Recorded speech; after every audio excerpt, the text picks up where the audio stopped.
Saludamos la presencia en esta mañana del señor economista Edgar Jara Reynoso para conversar de este tema que cumplió 20 años o 21 años, estimado economista, el tema de la dolarización. Buenos días, bienvenido. Sí. Para iniciar este tema, ¿por qué se dolarizó al país? Bueno, el proceso de dolarización exactamente cumplió, mejor dicho, el 9 de enero del presente año, cumplió 20 años exactamente de lo que fue emitida por el gobierno del doctor Yamil Mahuad, presidente constitucional de la República del Ecuador en ese entonces. Bueno, es un poco largo señalar, quisiera hacer una síntesis por qué se dolarizó el Ecuador. Bien, desde la década de los años 80, toda América Latina sufrió problemas gravísimos de inflación debido a que las tasas de interés en el mercado financiero internacional subieron, por consiguiente las deudas y el pago de intereses de nuestro país aumentaron. Ahí se dio la primera crisis cuando México fue el primer país latinoamericano que no pudo cumplir con la deuda, y eso hizo que los países empezaran a financiar su déficit fiscal a través de emisión inorgánica de dinero y se destapara un proceso inflacionario en toda América Latina. Y en Ecuador no fue la excepción.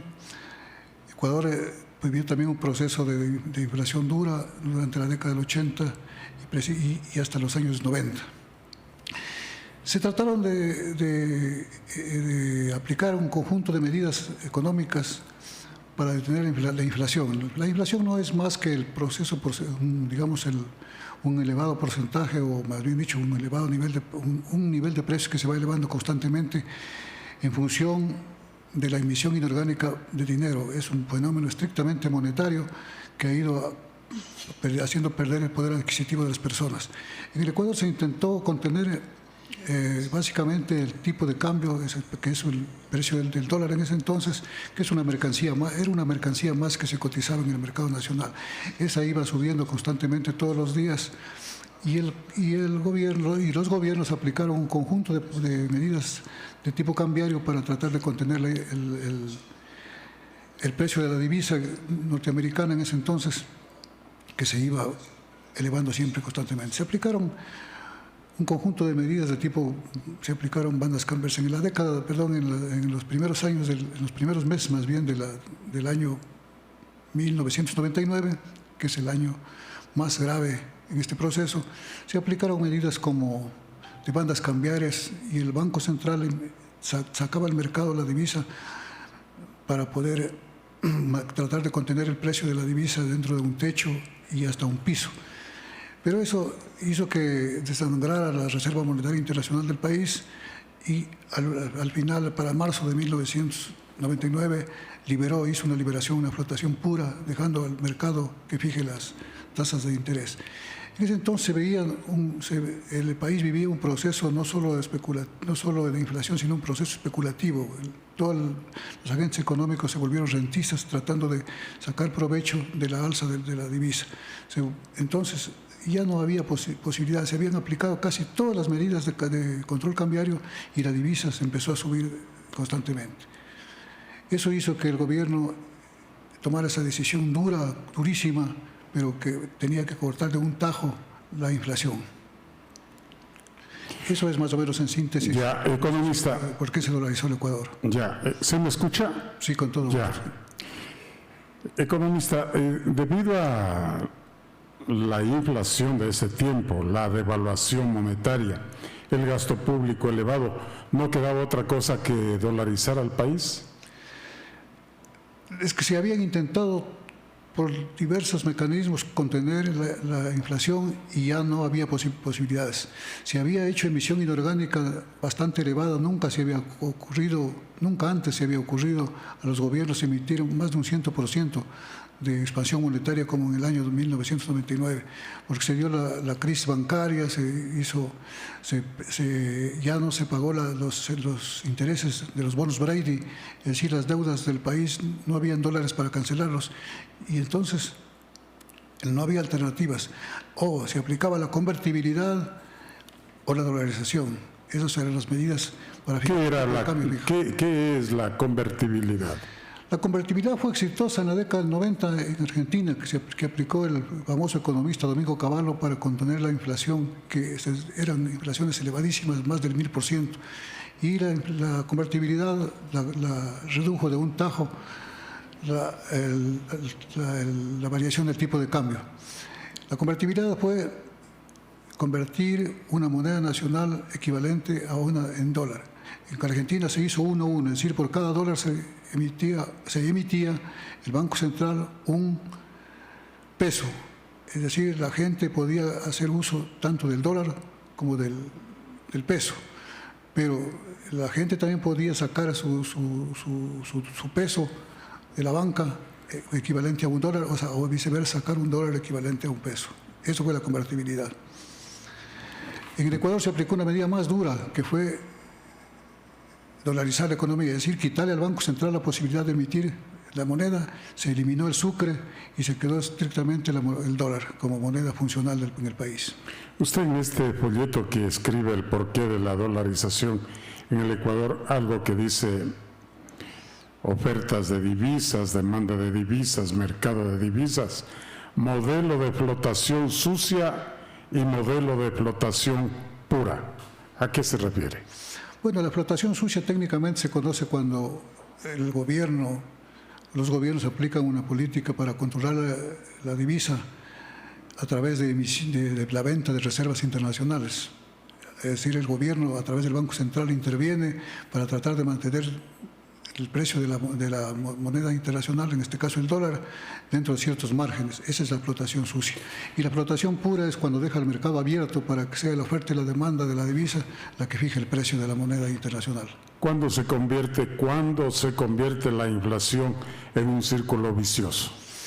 Bueno, el origen hoy se conoce perfectamente, que el déficit fiscal financiado con emisión inorgánica luego de no poder hacerlo de las otras fuentes de financiamiento como son elevación de impuestos, liberación de precios subsidiados o deuda externa o deuda interna, no le queda otra alternativa. Si persiste en financiar el déficit, debe serlo con moneda inorgánica cuando se tiene moneda nacional. Ese déficit fiscal presiona en el mercado el precio de la subida de la divisa, porque se tiene desconfianza en la moneda nacional que va perdiendo poder adquisitivo. Esa es que la inflación va carcomiendo cada vez el valor adquisitivo de la moneda nacional, y todas las gentes quieren protegerse teniendo no la moneda nacional sino la moneda extranjera, una divisa que es una moneda dura. Economista, ¿qué papel desempeña en los actuales momentos el Banco Central del Ecuador? Bueno, el Banco Central en este momento casi no desempeña ningún papel. Está haciendo otras funciones. Prácticamente el gobierno en dolarización debe eliminarse, porque no tiene ninguna función. ¿Debe eliminarse el Banco Central? Sí, por ejemplo, en Argentina están teóricos en economía, están pidiendo y solicitando, exponiendo las posibilidades de eliminar el Banco Central, que es el causante en definitivo, cuando en este caso de este país, de Argentina, debe ser la emisión inorgánica de dinero causante totalmente de la inflación. Inflación y convertibilidad, ¿se puede dar las dos cosas a la vez? No, la convertibilidad detiene la inflación. La inflación es una causa. La causa de la inflación es la emisión inorgánica de dinero, es decir, emitir dinero sin respaldo en producción. ¿Y cuáles son los requisitos, economista, para una convertibilidad eficiente? Bueno, la convertibilidad, para que sea eficiente, tiene que mantenerse una disciplina fiscal. No solo en la convertibilidad, sino en la dolarización, la disciplina fiscal es fundamental. Es decir, tratar de gastar en el país lo que el país puede generar. Pero si se trata de gastar más de lo que el país ingresa, ese es el famoso déficit fiscal, que hace presión y produce indisciplina fiscal cuando por otras fuentes se quiere financiar ese déficit fiscal. Hoy ya no se puede hablar de convertibilidad aquí en el Ecuador. No, en el Ecuador adoptó el sistema monetario de dolarización, es decir, la moneda que circula es estrictamente el dólar en el Ecuador. Son 20 años que han venido circulando ya el dólar, que el primer año fue duro, muy duro, porque inclusive El gobierno en ese entonces aplicó una tasa de cambio para convertir en dólar muy elevada de 25.000 sucres por dólar, cuando correctamente hoy después con los años se analiza que debió ser más o menos un 18%, 18.000 sucres por dólar, para que los efectos en el sector básicamente de menores ingresos no sea tan duro. Pero bueno, en todo caso, el primer año fue muy duro, a partir del segundo año se fue estabilizando la economía y el Ecuador, sus agentes económicos se han ido acoplando al dólar y creo que más del 90% de las personas están contentas o satisfechas con el dólar, dado que ya no existe inflación. Por el contrario, hoy estamos viviendo otro fenómeno. En la teoría monetaria clásica se habla de la trampa de la liquidez, es decir, emitir demasiada moneda nacional produce una inflación galopante que conlleva lo que hoy llamamos como hiperinflación. Según un economista, Paul Kagan, una inflación superior al 20% mensual es una hiperinflación. Ecuador no vivió precisamente una hiperinflación, pero estaban los caminos señalados y abiertos para que eso produzca, y el gobierno tuvo que tomar una decisión antes de que suceda esa terrible hiperinflación como ha sucedido en algunos otros países. Economista, nosotros estamos viviendo en los actuales momentos las ventajas de la dolarización. Estamos con problemas. En este año se ha suscitado un fenómeno que es al revés de la trampa de la liquidez que le señalaba hace un momento. Estamos viviendo una trampa de la iliquidez, es decir, no hay dinero. ¿Y eso qué es lo que ocurre? Cuando no hay dinero, no hay demanda. Y cuando no hay demanda, no hay producción, o la poca producción que existe empieza a caer. Mire que Ecuador en este año ha tenido una tasa de decrecimiento, es decir, una deflación, una tasa de decrecimiento del Producto Interno Bruto, es decir, la producción de bienes y servicios en este año ha caído. Y asimismo una inflación extremadamente baja, que eso es sano, pero no hay producción. No hay crecimiento del aparato productivo, debido a que no se aplicaron reformas estructurales fundamentales en el país para sostener la dolarización. En este momento estamos con problemas gravísimos porque el país está afrontando una iliquidez de dólar en el país y por consiguiente una caída de precios. ¿Le costó al país económicamente algo? ¿Cuál es el costo de la dolarización para el Ecuador? Bueno, más bien, haciendo un balance entre costos y beneficios, el país ha sufrido más beneficios porque uno de los famosos problemas que afrontó América Latina en las décadas que, como señalaba anteriormente, décadas de los 80 y 90, fue la inflación. Y prioridad de los gobiernos era contener la inflación. ¿Y cómo se contenía la inflación? Tratando de reducir la oferta monetaria, que era ficticia, y había las presiones de los sectores sociales, básicamente, porque se eleven salarios, porque se veía un proceso inflacionario continuo. Los salarios, los sindicatos siempre presionaron cuando hay inflación a subida de salarios, es decir, se tenía una tendencia siempre a la subida de la inflación, y eso la dolarización la cortó. En este momento no existe inflación en el país. A ver, siendo el dólar una moneda de Norteamérica, de los Estados Unidos, y que la estamos utilizando nosotros como nuestra acá en el sur de América, ¿traer dólares al Ecuador le cuesta al Ecuador o cómo es el mecanismo para que nos envíen dólares? Bueno, el Ecuador, en este caso el país, las finanzas públicas tienen como ingreso de divisas las exportaciones. Las exportaciones, precisamente, eso es lo que no se aprovechó mientras se podía hacer en las reformas estructurales para estimular la producción. El gobierno pasado fue, como ustedes recordarán, un poco enemigo del aparato productivo privado. No estimuló, no generó confianza en el sector empresarial y eso ha ido cayendo y esa fuente de divisas se ha ido mermando. De todas maneras, sí ha persistido un poco de ingresos de divisas por vía exportación. Otra fuente de ingresos son los préstamos internacionales.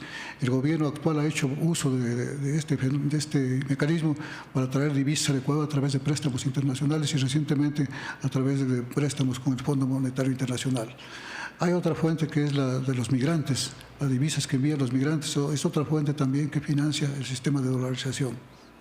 Finalmente, economista, ¿cuál es la gran lección del milenio?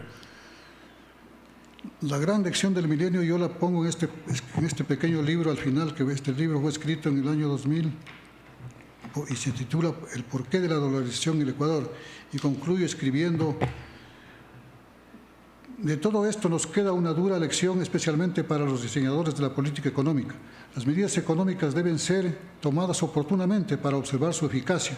Al diferirlas, los costos económicos y sociales son cada vez mayores y más duros. Una fuerte lección para las nuevas generaciones. Es decir, las medidas tienen que ser muy oportunas. El gobierno actual precisamente perdió un año, el año inicial, que no tomó medidas económicas que le permitieran sortear las situaciones que estaba viviendo, y hoy estamos afrontando un problema de estancamiento económico. Gracias al señor economista Edgar Jara Reynoso. Su participación la mañana de hoy aquí en Satelital 100.9. Con él estaremos en una próxima oportunidad. Buenos días. Inti Agro, su agroveterinaria. Ofrecemos